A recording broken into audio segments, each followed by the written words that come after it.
me something, it might just take the pain away.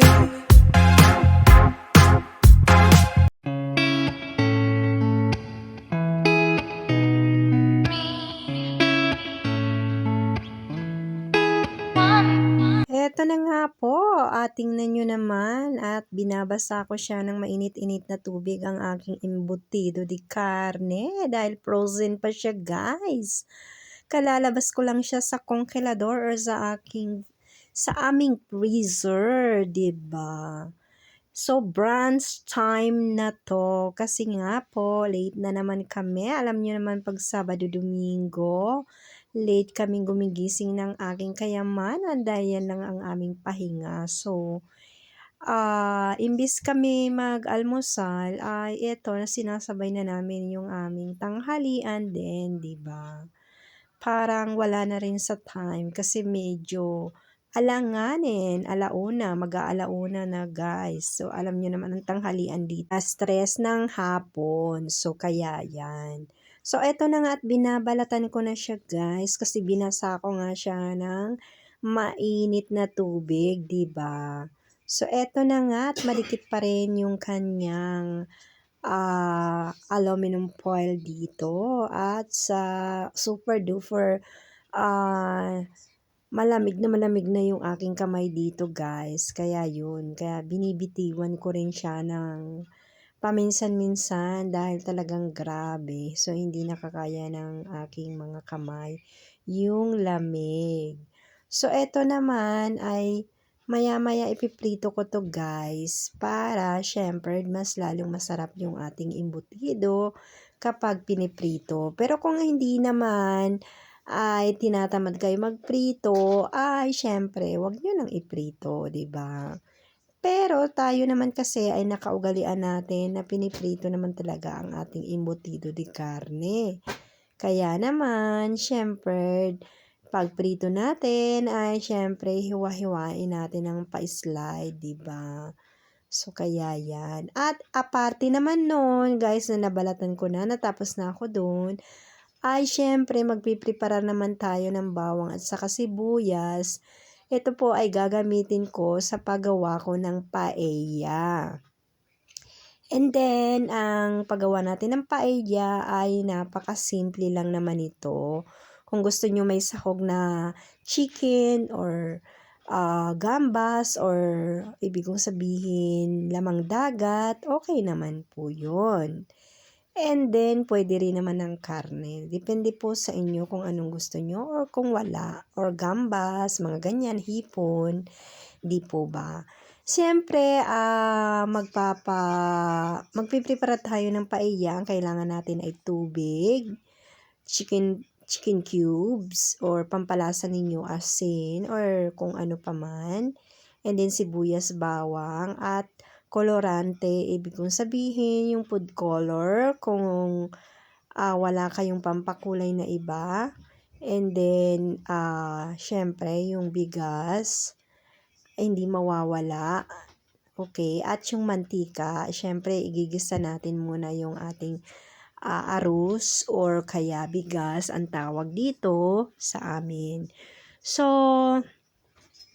ang paggawa ko nito guys, depende sa kung ilan kayong kakain. So, ang pinaka ginawa ko dito, madami-dami, siguro mga 2 baso to na bigas. At syempre, yung isasabaw nyo dito ay mga 5 basong tubig. Kasi depende rin po yun sa bigas na gagamitin ninyo. Ang gagamitin kong bigas ay largo. Kumbaga ito ay matigas na bigas. Kasi yung bilog dito sa amin, madali po yung maluto. Okay? And then yung medyo mahaba yung kanyang pagkabigas ay medyo po naghahanap po siya ng madaming tubig. Kaya, imbis 4, katumbas ng ating bigas na inilagay ng 2 baso, ay dadagdagan ko pa siya ng 1 baso ulit, guys. Okay? And then, ito na nga at dinagay ko na yung ating bigas. At syempre, halu-haluin ko siya dyan para mainitan siya dyan, guys, nung ating mantika. Yan. And then, Ang sinusunod ko naman diyan sa sibuyas, bawang at saka yung ating bigas ay syempre yung aking chicken cubes. Kung wala kayong chicken cubes, kung anong pampalasa ninyo, lagi ko ang sinasabi, okay lang po yun. Basta wag kayong gumamit ng patis, 'di ba? At syempre, ganyan ang gagawin natin. Parang isasangag natin muna siya ng kaunti, guys. Okay? Para yung texture ng ating bigas kapag ginisa natin ay hindi nadudurog yung pagkabigas niya, guys. So, ito na nga at nilagyan ko na siya ng sabaw, guys. So, estimate nyo na lang po yung tubig na sinasabi ko ay 4 na baso, depende sa bigas ninyo kung pabilog. Yung akin ay largo, yung pahaba ito, kaya need niya talaga na 5 basong tubig. And then, nilagyan ko na yung food color or colorante. Ito din yung nilalagay namin sa pagpakulay ng paella, 'di ba? Or kung meron kayong asapran, depende rin po 'yun. Or yung tawag doon sa atin sa Pilipinas na kulay orange, na pampakulay din natin. Pwede rin na po 'yun. And then, ito na nga at pakuluan natin to, guys. At syempre, katitingnan natin yung ating kanin, di ba? At kapag natuyo na siya, nagbawas na siya ng tubig, ay tatakpan na natin siya para iinhin natin siya, guys. Okay? At aparte naman dito, nakita nyo yung kawali, nilagyan ko na siya ng mantika kasi dun din po ako magpiprito ng itlog at saka dun ko rin gagamitin yung pagprito natin ng ating embutido de carne. Yan, guys, nakita nyo yung aking paella. 'Di ba? Pawala na siya ng tubig.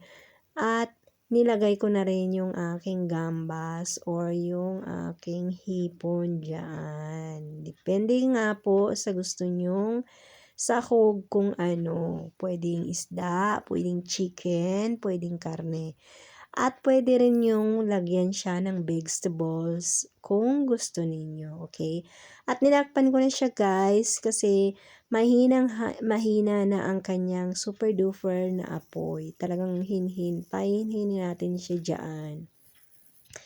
And then, ito na nga, guys, at magpiprito nga po ako ng itlog kasi alam nyo naman, pag Sabado, Domingo, yun lang talaga ang panahon na talagang kailangan akong kumain ng maayos kasi alam niyo naman, Lunes hanggang Biyernes nagtatrabaho ako at super duper ng kapos ako sa oras, kaya pati yung pagkain ay menos na rin yung aking tiempo sa pagkain, kung halimbawa banana or galyetas at saka fresh milk na mainit yun, or kolakaw, hot chocolate, depende po.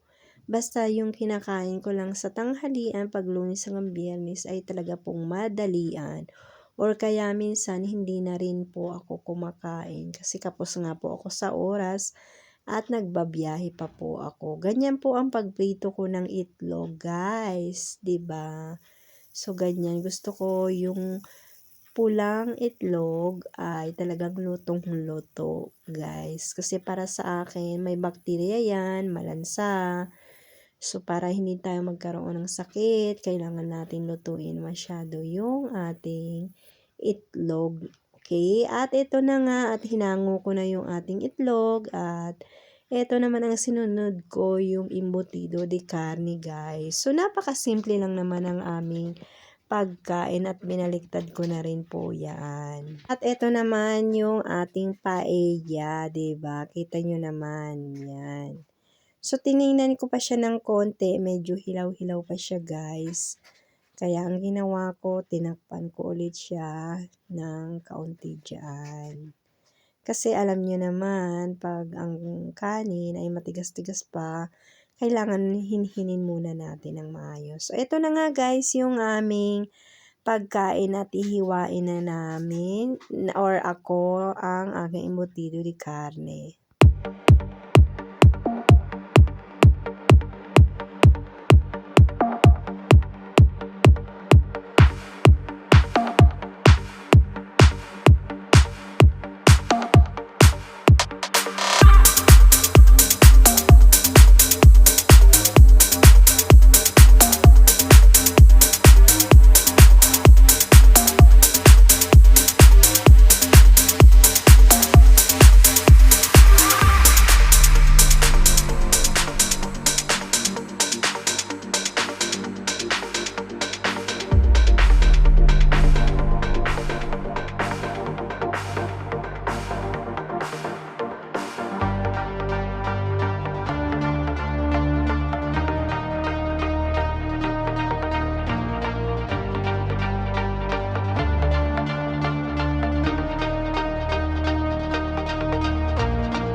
napakasarap naman na talaga at napakagandang tingnan ng aming lamesa, ang aming preparasyon, yung aking siyempre, yung sa anak ko ay hot chocolate at yung sa akin naman ay kape con leche, guys.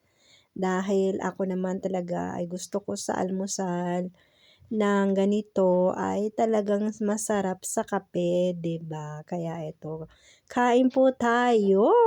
Super duper, napakasimpleng pagkain at napakasarap, 'di ba?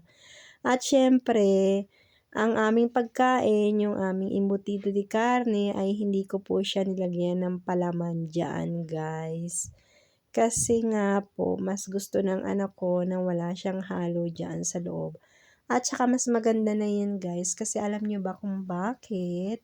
Kapag hinihiwa yung karne ay hindi siya nadudurog, guys. Kaya mas maganda na po siyang ganyan, ang kanyang itsura or yung kanyang preparasyon, 'di ba?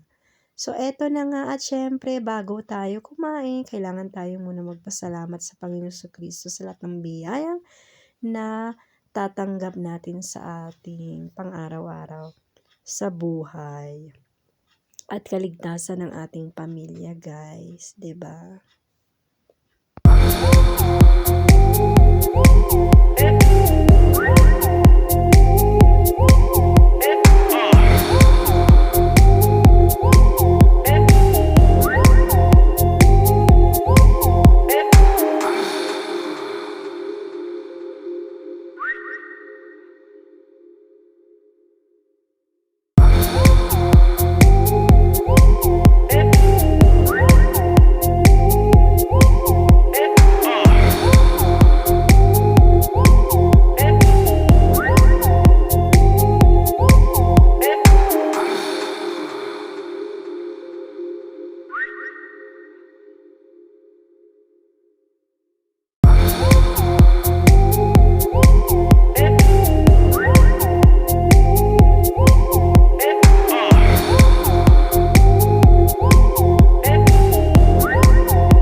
Po tayo. Grabeng sarap naman ng aming pagkain ngayon, guys, 'di ba? Super duper. Gawin niyo na po ito dahil talagang masasatisfied naman talaga kayo sa lasa at napakadali lang po nitong pagkain na gawin ng paeyang napakasimple. Ito lang ang aking paggawa ng paella na napakasimple at magugustuhan ninyo po ito. Yan. Grabe, yung hindi ko siya nilalagyan ng lemon pero actually ang normal nito ay lalagyan mo siya ng lemon, guys, yung paella. Ngayon ako at saka with mayonnaise, ha. Masarap po ang paella pag mayonnaise ang inyong ilalagay na parang i-aanuhan niyo na siya ng konting mayonnaise. Masarap po ito sa mayonnaise. Kaya 'yan. Ganito po ang kaya lang ako ang sauce na nilagay ko diyan yung pikante, yung maanghang, guys, para Tabasco siya, kaya lang iba ang marka niya, okay? So, eto nga po ang aming pagkain for today's video, guys. So, maraming salamat po sa panonood ninyo at please naman, please subscribe and like and share or ring the bell na rin para lagi kayo ang unang-unang makakapanood ng aking mga videos. Siyempre kapag inyong tinukar ang bell or kampana, di po ba? So, ito na lang po ang aking pagkwento sa inyo dahil super duper late na rin po at ako'y matutulog na rin dahil bukas maaga na naman. And charan, tingnan nyo naman kung gaano ko kinain yun, 'di ba?